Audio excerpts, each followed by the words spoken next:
E o que seria Quaresma? Quaresma é o tempo de preparação para a Páscoa. Páscoa é a festa principal do cristianismo. Por que é a principal? Porque é a vitória de Jesus sobre a morte. Então, a Páscoa ela é a festa mais importante, porque Jesus é o líder religioso que venceu a própria morte, ressuscitando no terceiro dia. E aí a Quaresma ela inicia na quarta-feira de cinzas e termina na Semana Santa. Se você pegar a quarta-feira de cinzas até a segunda-feira de Semana Santa, ela equivale a 40 dias.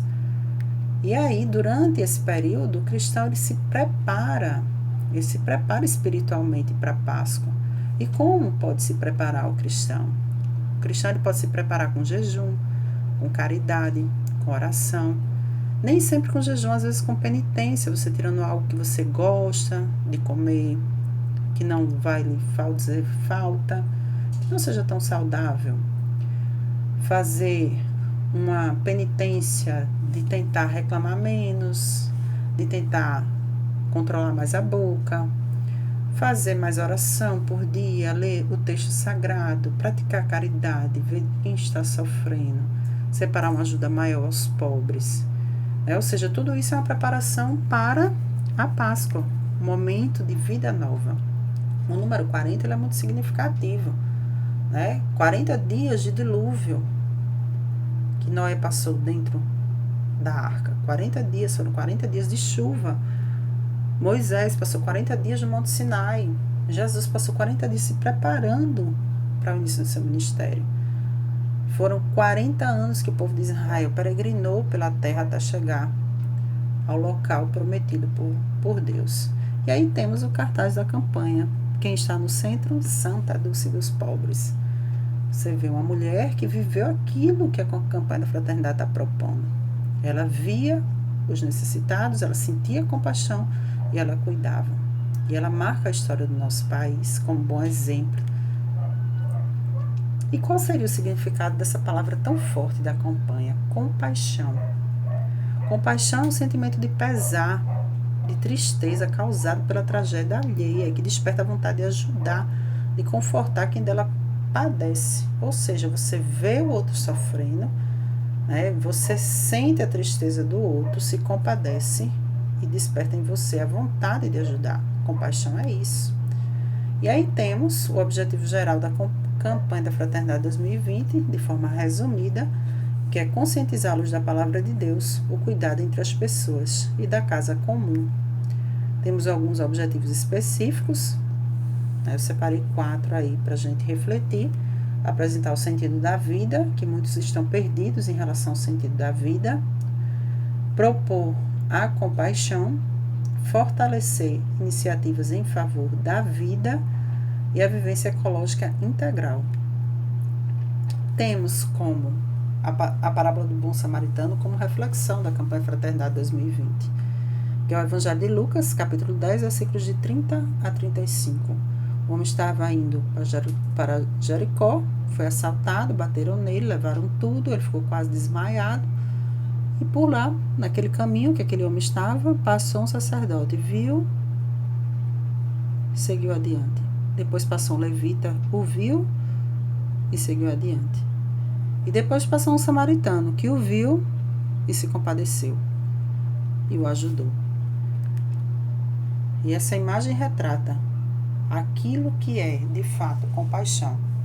Se compadecer da dor do outro e ajudar. Então, diante desse tema e desse lema da campanha da fraternidade, a gente pensa nos grandes desafios da nossa sociedade. Porque quem olha e passa adiante representa o quê? A indiferença daquele que está sofrendo. Outro item, não se pode servir a Deus e ao dinheiro. Outro, o nosso interesse não pode ser mais importante do que o outro. E aí temos um exemplo que essa imagem revela. 2 países, quais são eles? Estados Unidos e China. Guerra o quê? Econômica, pelo poder econômico. Não se pode servir a 2 senhores. Refletimos anteriormente. Aqui, Palestina e Israel, eterno conflito. Temos aí o quê? Refugiados, tentando sobreviver. Pessoas que saíram de suas terras, dos seus lares. dos seus trabalhos para sobreviver. E olha que imagem, que diferença. Por que isso precisa existir? Por quê? E aí a gente vê o orçamento federal do nosso país, 40,66% é para pagar juros e amortização da dívida. 24,48% paga o quê? Previdência Social. 9,82% transfere para estados e municípios. Sabe quanto vai para a saúde do orçamento do país? 4,09%. Sabe quanto vai para a educação? 3,62%. Por que o Brasil tem tanta desigualdade social e econômica? Porque a renda é mal distribuída. Vivemos pagando juros e amortização de dívida. E aí vem, e essa desigualdade econômica, essa desigualdade social? O que seria desigualdade econômica? Ela é causada pelo quê? Pela mal distribuição de recursos, de renda.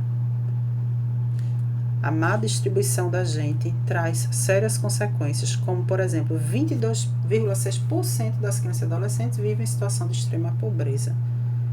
2,5 milhões de crianças e adolescentes até 17 anos trabalham. Veja que desigualdade econômica. 3 milhões de domicílios no nosso país estão aonde? Em favelas. 65% das nossas escolas do Brasil não possuem quadra esportiva. Imagina a escola sem quadra. Milhões de brasileiros não leem, nunca compraram um livro paradidático. A desigualdade, o Brasil é o 9º país mais desigual do planeta em distribuição de renda. 50% dos mais pobres sofreram retratação de 3,5% nos rendimentos, ou seja, metade da população brasileira, que são os pobres mesmo, eles retêm 3,5% dos rendimentos do Brasil. Muito sério isso. Aí o que é que ocorre? Esse valor todo que uns arrecadam poderia ser dividido por tantos. E todos teriam o mesmo direito.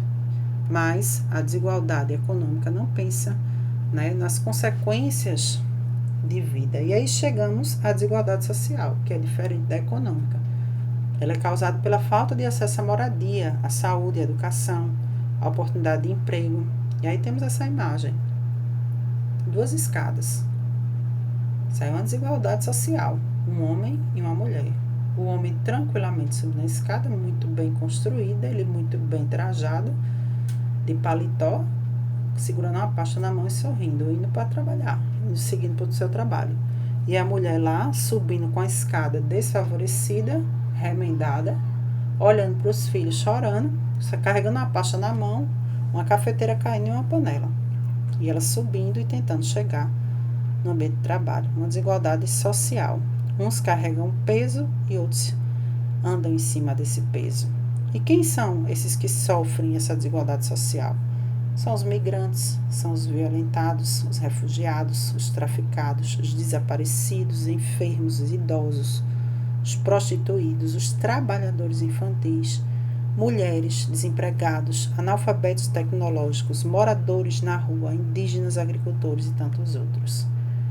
Aí vemos o quê? Ainda tem gente tentando legislar contra a vida, tentando trazer leis a favor do aborto, da eutanásia, do suicídio assistido, etc. A igreja é contra essa tentativa de legislar para matar, para destruir vidas. A igreja é contra o Papa Francisco também. E ainda o Papa Francisco alerta: crianças órfãos que perderam suas famílias em migrações forçadas. Imagine quantas.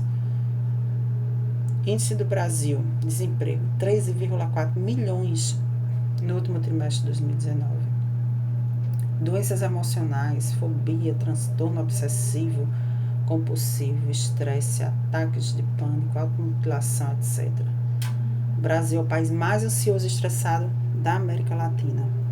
Viu, sentiu compaixão e cuidou. Como estamos cuidando das pessoas que sofrem de doenças emocionais? E aí temos acidentes de trânsito. Quantos morrem nas estradas? 5 mortes a cada hora nas estradas do Brasil. 5 a cada hora. Conflitos no campo. Veja que imagem forte. O índio, aquele que respeita a terra, cultiva a terra, ama a terra, ele simplesmente tem uma estaca enfiando nele e segurando uma cerca. Quantos conflitos, quantos assassinatos, ameaças, agressões e prisões por terra, por ganância, por exploração. Feminicídio no Brasil. Meios de comunicação e redes sociais. Quantas pessoas excluem? Basta um clique para excluir o outro. Banalizam a vida, fake news, perfis falsos, notícias caluniosas, ódio explícito. Quantas pessoas sofrem através da tecnologia? Aí Nelson Mandela traz uma frase belíssima. A única arma para melhorar o planeta é a educação com ética. Ninguém nasce odiando outra pessoa pela cor da pele, por sua origem, ou ainda por sua religião. Para odiar, as pessoas precisam aprender, e se podem aprender a odiar, podem ser ensinadas a amar. Fantástica reflexão de Nelson Mandela. E o Papa Francisco nos pergunta, qual será o nosso olhar? Nosso olhar precisa ser um olhar solidário, que exige uma ética do cuidado. Aí uma frase belíssima de Santa Dulce dos Pobres. Sempre que puder, fale de amor e com amor para alguém. Faz bem aos ouvidos de quem ouve e à alma de quem fala. E aí, vamos falar com amor e de amor? Faz bem a quem está ouvindo, faz bem a nossa alma também. Como cristãos, precisamos resgatar o sentido do viver. O sentido da vida está no amor, no compadecer e no cuidar. Aí uma imagem de Santa Dulce dos Pobres, cuidando. Eu acredito que o sentido da vida seja fazer sentido a outras vidas. A bacia de Pilatos, ele usou para quê? Para lavar as mãos, ou seja, tornar-se indiferente à dor do outro. Jesus pegou a bacia e ele utilizou para lavar os pés dos discípulos, sinal de cuidado e compromisso com o serviço para com o próximo.